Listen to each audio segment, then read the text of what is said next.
Patrick of the Owner Relation Committee and also the Produce Assistant Manager at the North Co-op.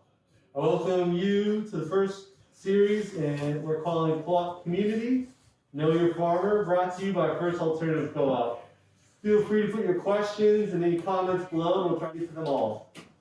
Today we're here at beautiful Gathering Together Farms, as you know, also known as GTF. We've been welcomed on GTF by one of their owners, John. Thank you, John, for taking a quick break with us to chat about your farm. We all know their farm job is busy and it's always plenty to do. We are here to reach out as a community to increase the connection that binds us all to our food system. So I thought I'd start out with asking you to frame the story in 1987 when this all started. If you want to give us a brief history of how your farm came to be and your mission with GTF. My interest came from my involvement in Nearly Normal's restaurant, which I'm a partner of.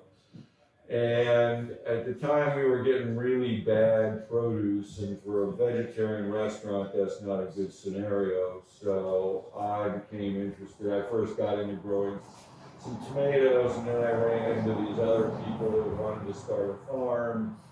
So there were 5 individuals initially.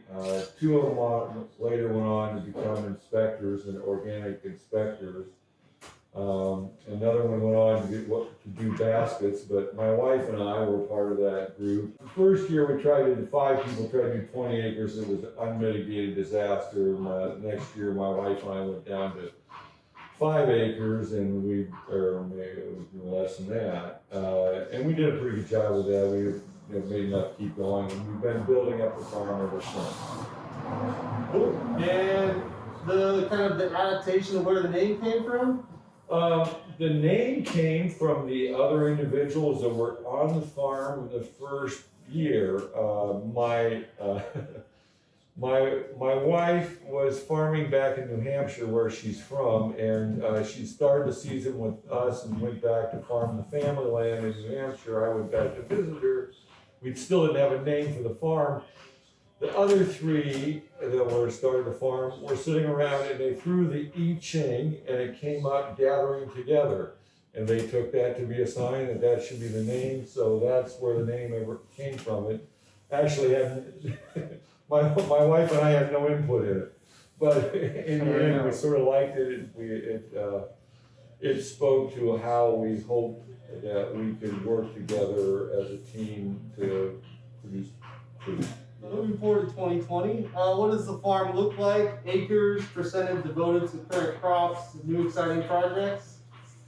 Well, it has, we're probably right around 60 acres, more or less, in production.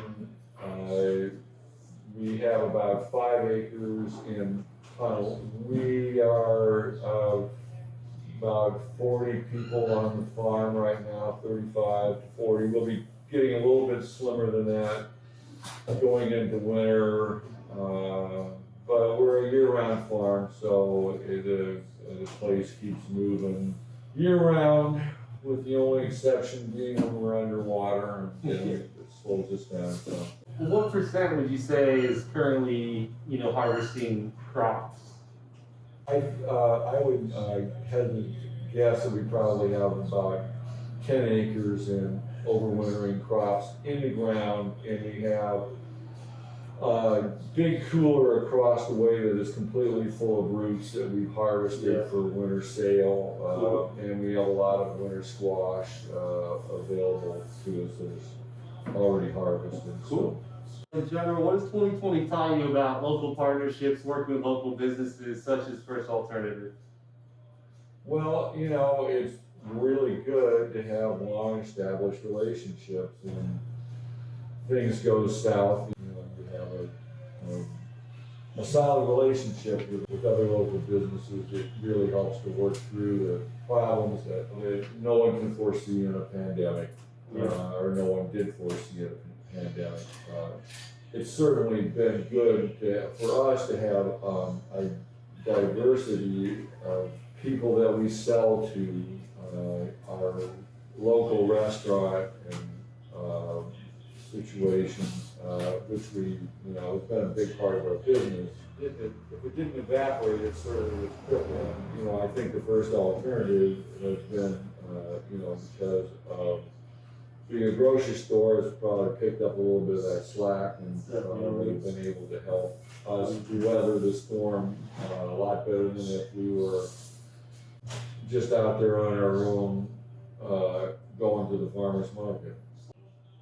And what has been your favorite part about being in this particular community, Corvallis, Philomath? What is the thing that kept you going since 1987, where some other farmers would kind of move on? What's kept you here? I really appreciate the community that we're a part of. It feels like it's a community where people support each other and where they recognize and can appreciate each other's differences and differences in culture, and that we can all, with differences in culture and backgrounds, can live together pretty well. Yeah, for sure. With people staying at home more and gardening surging, what advice can an experienced farmer give to a home gardener?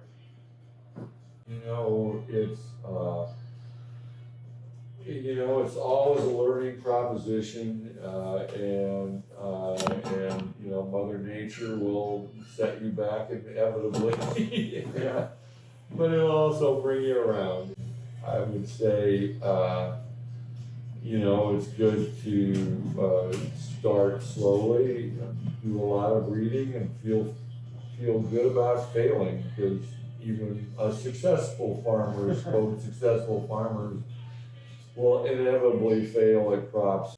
I've never had a year where we haven't tanked several crops that we grow. So. Yeah. And then to kind of go into more detail for home gardeners, what's one thing that you in particular find to be kind of a root of success, like composting, cover cropping, companion planting, crop rotation, starting from seed? What's a specific technique that maybe you use in a farm that someone at home wouldn't be inclined to maybe do, but you think it's definitely worth their time to invest in? Well, I think we've hung our hat for a long time on compost. We've made more compost than any other farm in the valley, and certainly we're one of the larger non-profit making composting operations in the state, according to the DEQ. So I'd have to go with compost, because I think it just adds basic fertility and tilth to the soil in a way that will promote growth and health in plants for years to come. If you had an initial thing of compost, the soil scientists will show you that it has an immediate spike in the following year, but for 8 years following, it will also have a declining effect, even if you don't put any more compost on. Yeah. So making your own compost is both a great way to recycle and a great way to enhance the fertility of your garden. Yeah. The other thing I would say is that it's really good to understand what your soil needs, and oftentimes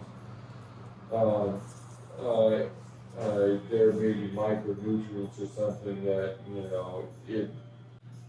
plants are restricted by the most limiting factors. So you might have great soil tilth, and you might have all the nitrogen, potassium, and phosphorus that your plants would want, but you might be lacking micronutrients or something like that, or the pH of your soil might be really off.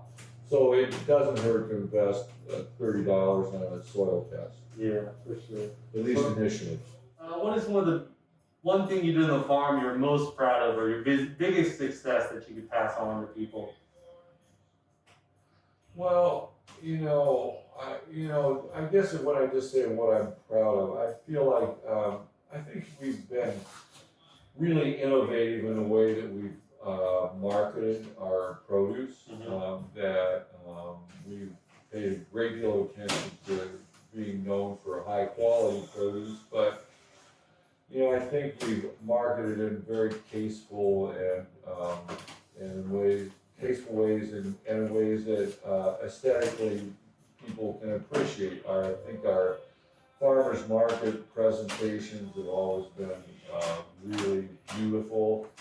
I think our farm stand on the farm has been very aesthetic and pleasing experience. So I feel like the way we market our produce both in that way, and I also feel really proud of, there's only about 5 farms in the whole United States that are really like real farms that actually have ever had a restaurant as part of their farm. Yeah. And so I feel good about, innovating that and bringing a fine dining experience into mesh with a farm that's producing the vegetables they're doing there. Yeah, it's a great restaurant for sure. And naturally, what was the biggest regret? Something you maybe wish you did differently or didn't do at all? Well, that one, I looked at that question and I was a little bit stumped. I'm sure I allow myself to forget some of our more abject failures in terms of products that we've attempted and not done well with. The only one that comes immediately to my mind is that we grew hemp for several years, and we had 2 years of being very successful at it and making good money, and we rolled the dice on that and grew a whole lot of hemp, not this last season, but the season before last, and that.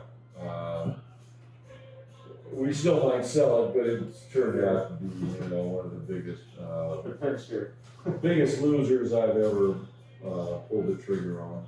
With that in mind, with hopeful new farmers trickling into the game, if you had to convince them to grow one thing, what for you is kind of your ace in the hole? What's been good for you? What crops have consistently sold well, grown well, especially in the Willamette Valley?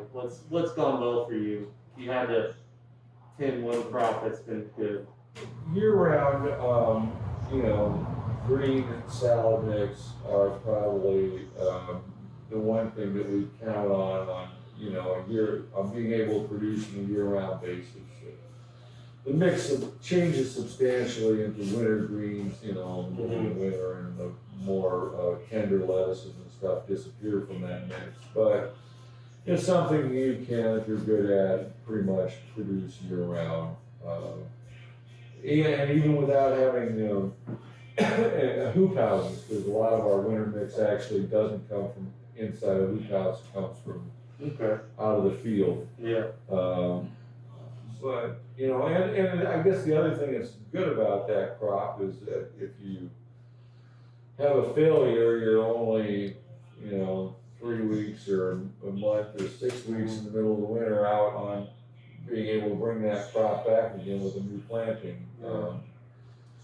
So in that sense, that's I think that's Specifically, like the mixed greens versus like whole leaf lettuces.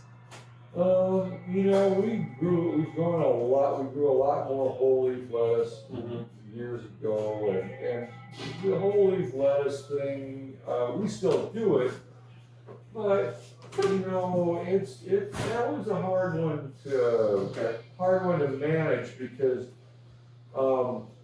at least with the quality that my wife, who runs the lettuce, demands, there's a pretty limited time window where we judge head lettuce to be in a premium saleable condition.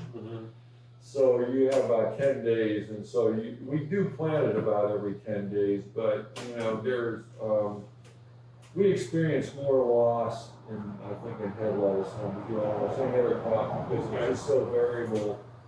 One, you lose a lot just because they got bug damage, they got buggered up a little bit, and then you lose a lot because you have this narrow window that you have to harvest. Yeah, that's fair.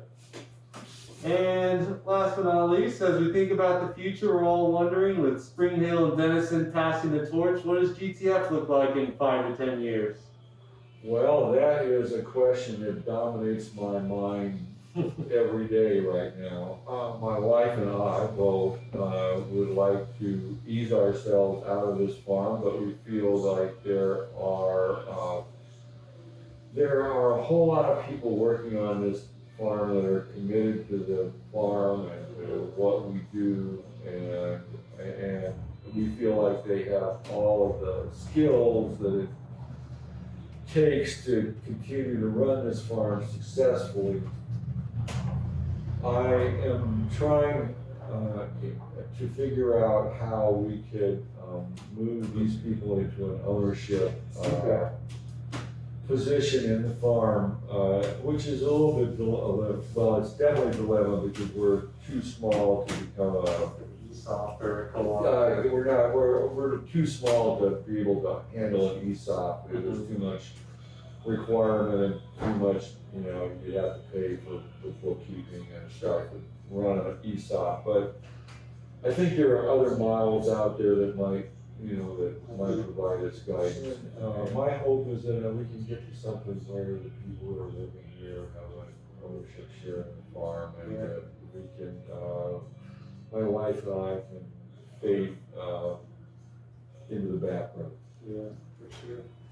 Cool, well, that's all I got. Once again, thank you for your time. In closing, do you have any final words or thoughts or suggestions you want to leave everyone with? Essentially, is there anything else you want to say that you want to tell everybody about your farm, or something that didn't get addressed, or just anything else? Just happy that we're part of this community.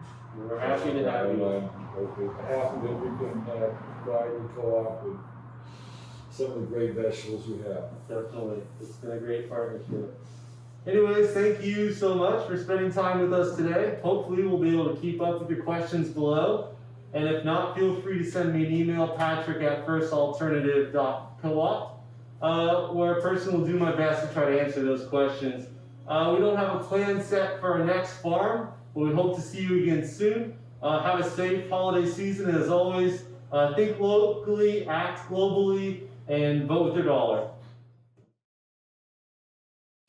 All right, we're here with Laura, and who also works at GTF, and she can explain to you her title and some of the roles she does at GTF.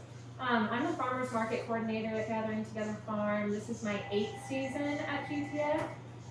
Among other things, I'm also a communications facilitator. I work in the harvest fields, work at the Portland State Market, and do a good deal of food processing. Cool.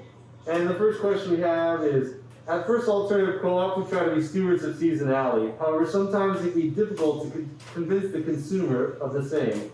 What would you say to someone to convince them to eat more seasonally? I think in general, it's the healthiest thing that you can do for your body, to eat what is in season at that time.